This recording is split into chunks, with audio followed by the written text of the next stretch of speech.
Hello and welcome to a new smaller series I'm doing with games or demos like this that I still think are worth talking about but don't have enough to say necessarily to make a larger video. This series will be called Put This On Your Radar, and for the first video of this series we'll be talking about the SABEL demo that I have here. So without further ado, let's get started.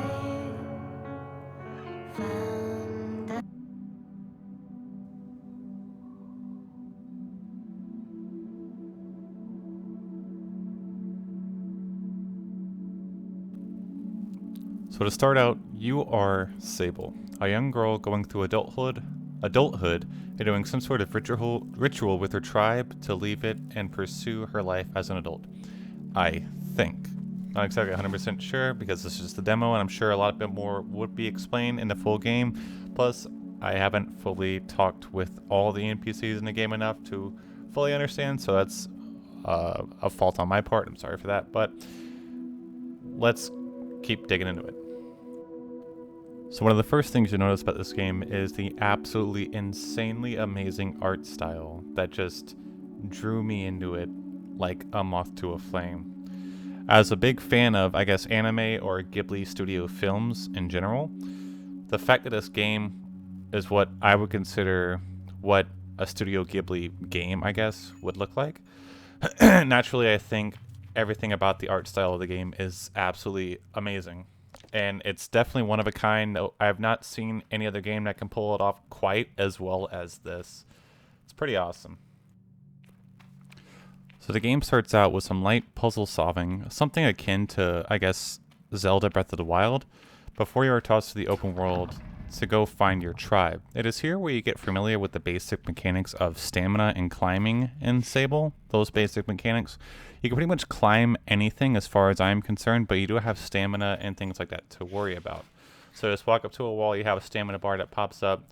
Climbing certain objects like ladders and things, you do not have to worry about stamina. You also have your basic crouch mechanics and jumping and basic things like that. So if you're a Breath of the Wild player, it should seem for the most part pretty familiar to you with the stamina mechanics and everything like that. So after reaching your tribe, you are tasked with doing your glidestone ritual and building a hoverbike type thing.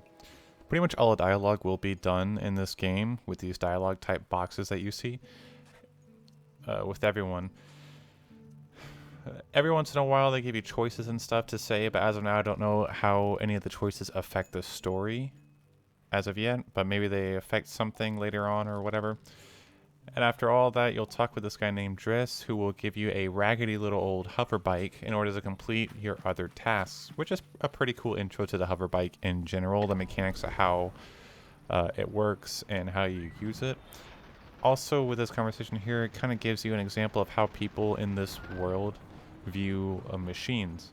Basically, they view machines as if they're like a person in itself in the world with their own names and personality. I'm sure this will be explained quite a bit more in the full game, but as of now, we can just go off of what they say.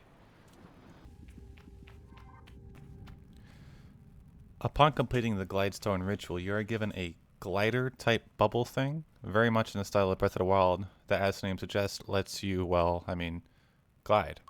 I've guessed you have some very Breath of the Wild type puzzle solving, which goes on pretty simply, as in you jump here, glide here, climb up this, jump this, and so on and so forth. And after this, you can now much more easily, or now you just in general can, go on and proceed with your other task in terms of finding the other pieces of the hoverbike you have to build. After a while, you will come across this little fucking shit kid here who, as you're looking for one of the last pieces, he hides it from you and asks you to collect bugs or whatever, some kind of beetles for him, so he can tell you where he hid the bike from, or the bike part from. But if you actually ask around with other NPCs, they can actually tell you where his hiding spot is, and you can actually go and find the piece and just avoid this whole thing altogether, which I think is actually a pretty cool little detail, that you can just avoid certain quests and stuff altogether just by asking around, trying to figure stuff out your own, giving you multiple ways to solve the same problem. Now for this next little bit here, I'm going to go a bit off script and just talk in general about the art style of the game. Like I said before, it reminds me so much as if like Ghibli Studios was to make a video game, this would basically be what it is. I do have a couple of like problems with it in terms of, I guess, your character itself. Basically, whenever you talk to any NPC or you see almost any other NPC that are doing things in general, they run at the game's basic frame rate, which is 60 FPS. Even if you have a beefier PC like me, your frame rate's locked to either 30 or 60 FPS, which I don't have a problem with. A lot of games do that in general. What I do have a problem with is that your character's frame rate seems to fluctuate, if you know what I mean. Like, you can see as my character's running around, it's almost like an anime type style where they skip frames, which is fine, it's art style, but then when you have certain cutscenes when SABEL is doing certain things, everything is buttery smooth, as if her character is running at the full 60 FPS, just like pretty much any other NPC you come in contact with. But in other things, when you're in dialogues with the character, it seems like her frame rate is very, very janky or skippy, if that makes sense. Like, it kind of juts around, which just, for me, it just feels inconsistent, which is something that kind of has, it doesn't take me out of the game entirely, it's just something that has bothered me a bit. But again, like, it's nothing bad, it's just something that, yeah, it just bothers me a little bit. I'm sure it'll be smoothed out a little bit more. Like I said, again, this game is just a demo. I'm sure a lot of things will change, but that's really my only main issue with the game. Other than that, in terms of graphics, art style, the lighting, everything is absolutely just perfect. I've never actually played an indie game of this type with its own quote-unquote unique art style and actually been wowed by it.